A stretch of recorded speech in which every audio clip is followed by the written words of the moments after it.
Hello and great welcome. तो सबसे पहले देखिए, आज हम अपनी बुक जो है कंपैरेटिव पॉलिटिक्स उसके बारे में जानेंगे। तो सबसे पहले हमें पता होना चाहिए कि कंपैरेटिव पॉलिटिक्स है क्या। तो देखो, सबसे पहले जब भी हम बात करते हैं कंपैरेटिव पॉलिटिक्स की, तो इसमें हम क्या करते हैं, दो या दो से ज्यादा देशों की जो शासन प्रणाली होती है, यानी उनकी जो सिस्टम होता है गवर्नमेंट का, वो किस तरह से चलाया जा रहा है, या उनके संविधानों के, यानी दो या दो से ज्यादा कंट्रियों के जो कॉन्स्टिट्यूशन होते हैं उनके उनको हम स्टडी करते हैं, एनालाइज करते हैं। तो लेकिन अगर हम तुलनात्मक राजनीति का सही अर्थ निकालें तो ये एक बहुत ही संकुचित अर्थ है। संकुचित का मतलब होता है नैरो, वाइड नहीं है। तो व्यापक अर्थ में जब हम तुलनात्मक राजनीति को पढ़ते हैं तो उसमें सिर्फ देशों के जो संविधान होते हैं उनके बारे में, या वहां पर जो रूलिंग गवर्नमेंट होती है सिर्फ उसके बारे में नहीं पढ़ा जाता, बल्कि इसके साथ साथ जो राजनीतिक संस्थाएं होती हैं, यानी जो पॉलिटिकल इंस्टीट्यूशंस होती हैं, जैसे कि विधान पालिका हो गया, कार्यपालिका हो गया, न्यायपालिका हो गया, इनकी संरचना, इनका कॉम्पोजिशन, इनके कार्य, इनकी प्रक्रिया, बल्कि हम उन सब तत्वों का भी अध्ययन करते हैं, उन सब फैक्टर्स को भी स्टडी करते हैं जो डायरेक्ट या इनडायरेक्ट पॉलिटिक्स को, यानी राजनीति को प्रभावित करते हैं। तो एज इट इज चीजें मैंने यहाँ पर इंग्लिश में भी लिख दी है कि जनरली जो कंपैरेटिव पॉलिटिक्स है, it is the study of two or more countries ruling system, कि वहां पर सिस्टम कैसे चल रहा है, सरकारें कैसी हैं, या हम कह सकते हैं कि कंपैरेटिव स्टडी जो होती है, या हम उनके कॉन्स्टिट्यूशन को, यानी उनके संविधानों की जो स्टडी करते हैं, ये चीज मेंशन की गई है। लेकिन कंपैरेटिव पॉलिटिक्स की अगर हम बात करते हैं तो ये नैरो है मीनिंग में, मतलब संकुचित है। तो ब्रॉडर सेंस की जब हम बात करते हैं तो उसके अंदर हर एक सिनेरियो, हर एक चीज जो कि पॉलिटिक्स को डायरेक्ट या इनडायरेक्ट इन्फ्लुएंस करती है, ये चीज आती है। इसके साथ साथ देखिए, जो भी गवर्नमेंट होती है उसके तीन पार्ट्स यहाँ पर पिलर्स बताए गए हैं। एक होता है लेजिस्लेचर, विधायिका जिसको हम बोलते हैं, एक होता है एग्जीक्यूटिव, एग्जीक्यूटिव का मतलब होता है कार्यपालिका, और जुडिशरी का मतलब होता है न्यायपालिका। जुडिशरी तो हमें सबको पता है, हमारे इंडिया की अगर बात करें तो एक सुप्रीम कोर्ट है और 25 हाई कोर्ट्स हैं, ये भी काफी इंपॉर्टेंट है। और हमारे इंडिया में जो जुडिशरी होती है वो इंडिपेंडेंट होती है, कहने का मतलब है कि सरकारें उसके ऊपर कोई भी दबाव नहीं डाल सकती हैं। बहुत अच्छे एक तरह से रूल्स बनाए गए हमारे कंट्री को चलाने के लिए हमारी कॉन्स्टिट्यूशन असेंबली, यानी संविधान सभा के द्वारा, जिसके द्वारा कि हमारे संविधान को लिखा गया, हमारे देश के कॉन्स्टिट्यूशन को। अब मैं थोड़ा सा और क्लैरिफाई कर देती हूँ, लेजिस्लेचर और एग्जीक्यूटिव में क्या डिफरेंस रहेगा। लेजिस्लेचर का मतलब होता है जो कि हम बोलते हैं कानून बनाते हैं जो, और एग्जीक्यूटिव दो तरह के होते हैं, एक होते हैं परमानेंट, एक होते हैं टेम्परेरी। टेम्परेरी एग्जीक्यूटिव कौन से होते हैं, टेम्परेरी होते हैं जो 5 साल के लिए चुने जाते हैं।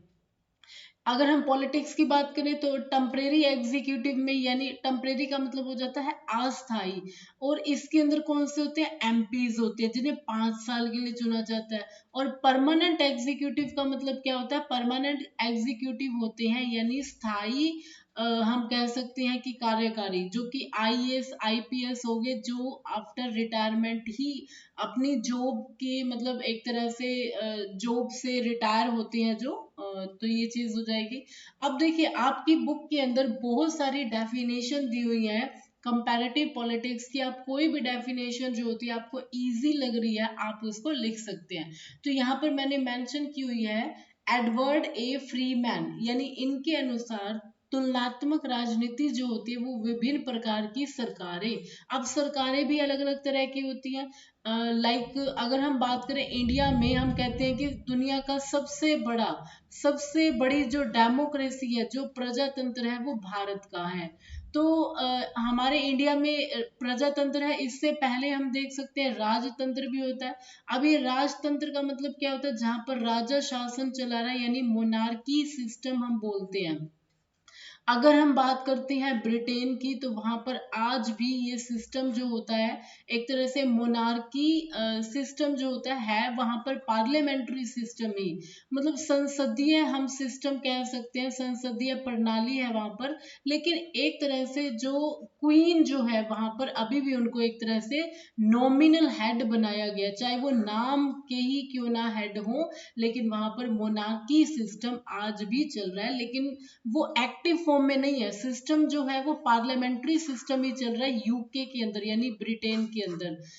तो उनको एक सम्मान देने के लिए आज भी ये सिस्टम हम देख सकते हैं। तो तुलनात्मक राजनीति में अलग अलग तरह की सरकारें होती हैं, और उनकी विविध, विविध का मतलब क्या होता है, वेरियस जो राजनीतिक संस्थाएं होती हैं उनका तुलनात्मक अध्ययन और विश्लेषण करना।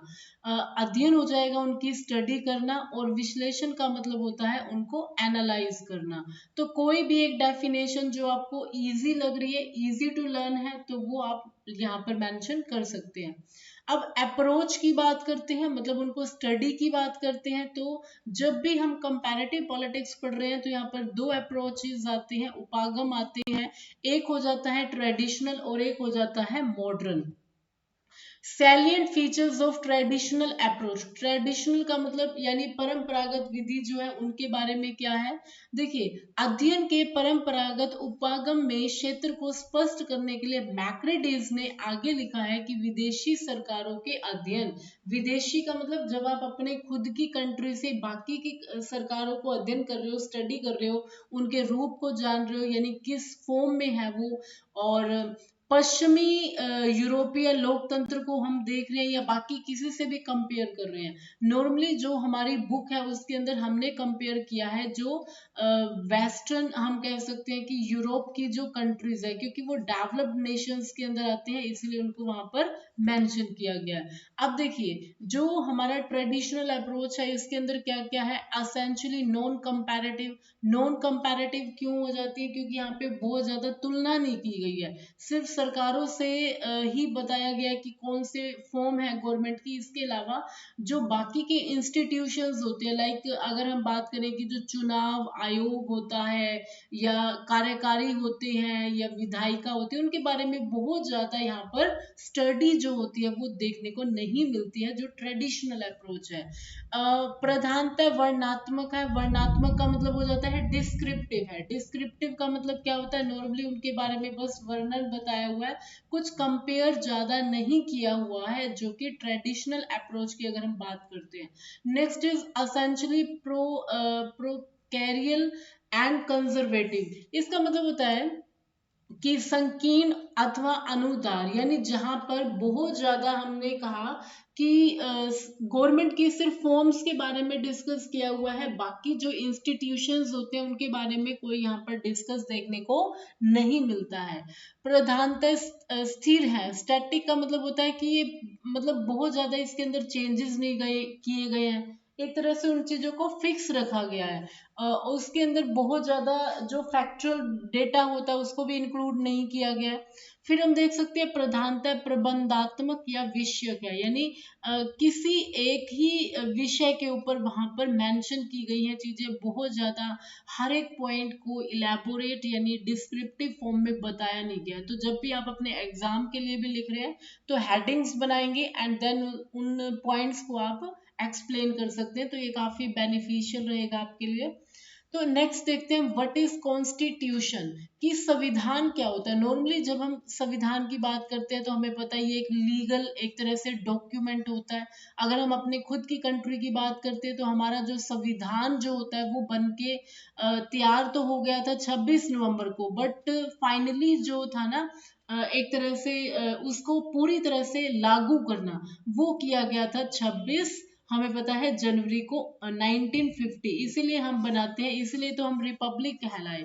रिपब्लिक का मतलब होता है गणतंत्र, इसका मतलब होता है जो हमारे हेड है होते हैं वो जनता के द्वारा चुने जाते हैं, डायरेक्ट या इनडायरेक्ट। तो हमें पता है हमारे जो हेड होते हैं, या हम कहें कि फर्स्ट सिटीजन ऑफ इंडिया है वो कौन है, वो होती है प्रेसिडेंट, और वो मतलब एक तरह से जनता के द्वारा इनडायरेक्ट चुने जाते हैं। अब इनडायरेक्ट कहने का मतलब क्या है कि हम डायरेक्ट तो राष्ट्रपति के इलेक्शन में पार्टिसिपेट नहीं करते हैं, आम जो जनता होती है, लेकिन हमारे जो चुने हुए होते हैं, मतलब हमारे जो रिप्रेजेंटेटिव होते हैं, एमपीज हो गए, एमएलएज हो गए, वो पार्टिसिपेट करते हैं राष्ट्रपति जी के इलेक्शन में।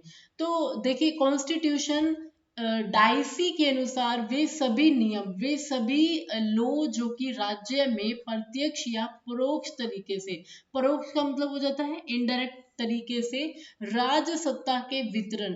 अब राज सत्ता क्या होती है, यानी जो राज्य को चलाएगी, यानी जो रूलिंग पार्टी होती है, उसके वितरण अथवा प्रयोग को प्रभावित करते हैं, तो वो राज्य का संविधान कहलाते हैं। हमें पता है ये लीगल डॉक्यूमेंट है, और कोई भी देश होता है, अब देखिए हमारे कंट्री की ही बात कीजिए, जहां पर 28 स्टेट और 8 यूनियन टेरिटरीज यानी 8 केंद्र शासित राज्य आपको मिलेंगे, और एक पर्टिकुलर जगह को भी चलाना बहुत मुश्किल हो जाता है। और हमारे इंडिया जैसी कंट्री में जहाँ पर बहुत ज्यादा आपको डाइवर्सिटी मिलेगी, विभिन्नता मिलेगी, कल्चर की डाइवर्सिटी है, खाना पीना हर चीज हो जाता है, तो उन सब चीजों को भी साथ में लेके तो ही चल पा रहे हैं, जो कि हमारा संविधान ही इसके लिए रिस्पॉन्सिबल है।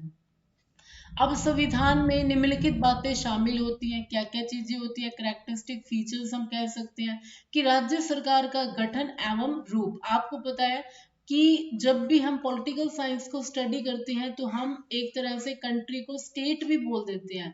तो इसमें गठन किस तरह से किया गया सरकार का, हमारे इंडिया में हम देख सकते हैं फेडरल नेचर है। फेडरल का मतलब क्या होता है, फेडरल का मतलब होता है संघ। संघ का मतलब होता है जहां पर स्टेट को भी पावर दी गई है, यानी अगर हम बात करें 28 स्टेट की, जहां पर अलग अलग सरकारें बनती हैं, और इसके अलावा सेंटर जो होता है उसको भी, वहां पर भी एक तरह से गवर्नमेंट बनती है।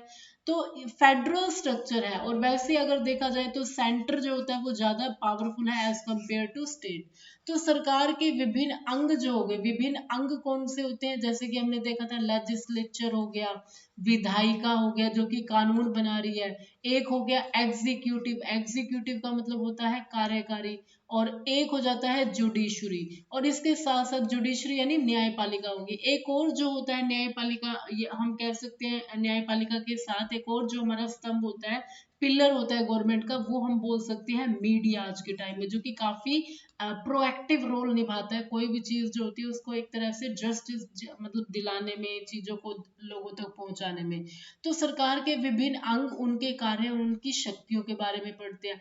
नागरिकों के अधिकार, उनके कर्तव्य। अब अधिकार अगर हम अपने खुद के कॉन्स्टिट्यूशन में बात करें, तो फंडामेंटल राइट्स अभी करंटली अगर हम बात करें, तो वो कितने हैं, 6 हैं। जो मूल संविधान बना था, यानी जो ओरिजिनल कॉन्स्टिट्यूशन बना था, उस टाइम हमारे फंडामेंटल राइट्स थे 7, जिसमें कि एक राइट टू प्रॉपर्टी वाला जो फंडामेंटल राइट था उसको हटा दिया गया था, और टोटल 6 फंडामेंटल राइट्स हो गए थे। तो कर्तव्य की अगर हम बात करते हैं, फंडामेंटल ड्यूटीज हैं 11, और जो हमारे मूल संविधान में नहीं थी, लेकिन इन्हें बाद में ऐड किया गया था। संविधान में संशोधन का भी तरीका है। संशोधन का मतलब होता है अमेंडमेंट। अब अगर हम अपने खुद की कंट्री के कॉन्स्टिट्यूशन की बात करते हैं, तो हमारा इंडिया का जो कॉन्स्टिट्यूशन है ये ब्लेंडिंग है, मतलब मिक्स है। रिजिड, यानी रिजिड का मतलब क्या हो जाता है, बहुत टाइट होता है जिसमें चेंज करना। और फ्लेक्सिबिलिटी, फ्लेक्सिबिलिटी का मतलब क्या होता है, लचीला, यानी जिसको आप इजीली चेंज कर सको थोड़ा बहुत। कुछ चीजों में हम एक तरह से फ्लेक्सिबिलिटी भी है, हमारा कॉन्स्टिट्यूशन फ्लेक्सिबल कैसा है, अगर किसी भी स्टेट का नेम चेंज करना है या कुछ इस तरह के परिवर्तन करने हैं, तो वहां पे आपको बहुत ज्यादा बड़े लेवल पे मेजोरिटी यानी बहुमत नहीं चाहिए।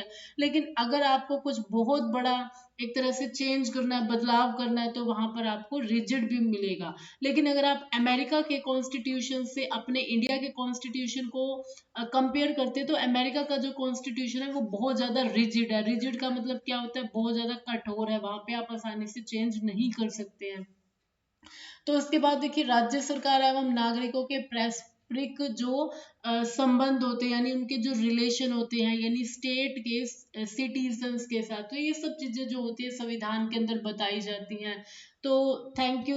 इसमें नेक्स्ट देखिए, एक अच्छे संविधान के लक्षण क्या है, फीचर्स क्या है एक अच्छे कॉन्स्टिट्यूशन के। तो नॉर्मली हम देख सकते हैं कि इसमें क्लैरिटी होनी चाहिए, डिफाइन होना चाहिए हर एक चीज, ताकि मतलब उसके अंदर फर्दर जो बाकी बाद में जब उन चीजों को इम्प्लीमेंट किया जाए तो कोई प्रॉब्लम्स ना आए। उसके बाद है कंप्रेसिवनेस होना चाहिए, यानी व्यापकता होनी चाहिए, हर एक चीज प्रॉपर वे से डिफाइन होनी चाहिए, जो कि हमारे इंडियन कॉन्स्टिट्यूशन में भी है। हमारा जो भारतीय संविधान है ये दुनिया का सबसे बड़ा लिखित संविधान है, रिटन कॉन्स्टिट्यूशन है हमारा। कठोरता एवं लचीलेपन पन का मिश्रण, अभी मैंने आपको बताया कि यहाँ पर रिजिड और फ्लेक्सिबिलिटी है। किस तरह से जहां पर चेंजेस यानी नेम से रिलेटेड है या कोई एरिया आपको इंडिया के अंदर मिलाना है बाहर की टेरिटरी, तो वो रिजिड मतलब रिजिड नहीं है, वहां पर काफी आसान है। रिजिड का मतलब होता है कठोर। तो कठोर किस केस में, अगर कोई बहुत ज्यादा आपको बड़ा लेवल पे बदलाव करना है। फ्लेक्सिबल है, फ्लेक्सिबल का मतलब होता है आसानी है। आसान है जहाँ पे किसी स्टेट का नेम करना है या कोई ऐसे इस तरह के कुछ हम कह सकते हैं रूल्स हैं जहाँ पर बहुत ज्यादा मतलब इम्पैक्ट नहीं करते हैं, असर नहीं डालते हैं सिटीजन्स के ऊपर। अधिकारों की घोषणा यानी डिक्लेरेशन ऑफ राइट्स हमने बताए हुए हैं कि हमारे फंडामेंटल राइट्स जो है वो कितने हैं, 6 हैं। तो इस तरह से हर एक चीज को डिफाइन किया गया। न्यायपालिका की स्वतंत्रता भी है, इंडिपेंडेंस ऑफ जुडिशरी। हम कहते हैं कि सबसे बड़ा जो हमारा न्यायालय है वो कौन सा है, वो सुप्रीम कोर्ट है। इसके अलावा 25 और भी हाई कोर्ट्स है और भी लोअर कोर्ट्स हैं, डिस्ट्रिक्ट कोर्ट्स हैं, इस तरह से। प्रोविजन फॉर इमरजेंसी, अब देखिए 3 आर्टिकल इसके अंदर आते हैं, कौन कौन से हैं। आर्टिकल 352 हो गया, 352, 356 और 360 को हम डिफाइन कर सकते हैं, यानी आर्टिकल का मतलब हो गया अनुच्छेद। 352 जो होता है यानी जब आपको नेशनल इमरजेंसी लगानी है, देश के ऊपर आपातकालीन लगाना है। 356 का हो जाता है जब मतलब किसी स्टेट के ऊपर जहां पर law and order totally disturb हो गया है, तो वहां पर राष्ट्रपति जी जो होते हैं वो एक तरह से स्टेट के ऊपर यहाँ पर लगा सकते हैं। और एक होता है 360, ये होता है फाइनेंशियल इमरजेंसी, यानी हम कह सकते हैं वित्तीय आपातकालीन, ये अभी तक नहीं लगा है। बाकी ये जो 352 है ये 3 बार लग चुका है कंट्री के ऊपर। एक बार लगा था 1962 में, एक बार लगा था 1971 में और एक बार 1975 में, जब इंदिरा गांधी जी के टाइम पे लगाया गया था 1975 से लेके 1977 तक। तो 3 बार इमरजेंसी लग चुकी है। और इसके अलावा मैनेजमेंट ऑफ द गवर्नमेंट यानी शासन प्रबंध की व्यवस्था जो होती है वो भी यहाँ पर दिखाई गई है। तो ये चीजें काफी इंपॉर्टेंट हो जाती हैं। यहाँ पर लगा था 1965 में, 62, 65 और 71, यहाँ पर 1965 तीसरी बार जो लगा था, यहाँ पर ये डेट हम करेक्ट कर लेंगे। तो थैंक यू सो मच। और इसके अलावा अगर ये वीडियो आपको थोड़ा सा भी बेनिफिशियल लगा है तो मैं नेक्स्ट चैप्टर्स के ऊपर भी वीडियोस ले आऊंगी, सो दैट कि वो आपको थोड़े बहुत हेल्प करें एग्जाम्स में। बुक्स का अल्टरनेटिव कोई भी नहीं होता है, बुक्स को साथ साथ पढ़ते रहिए। जब भी आप पढ़ रहे हैं तो सबसे पहले कोशिश कीजिए जो कीवर्ड्स होते हैं उनको जरूर रीड आउट करें। देन समरी को, जो भी आपके डिफिकल्ट पॉइंट्स होंगे, वर्ड्स होंगे, वो यहाँ पर कवर हो जाएंगे। तो जय हिंद, जय भारत।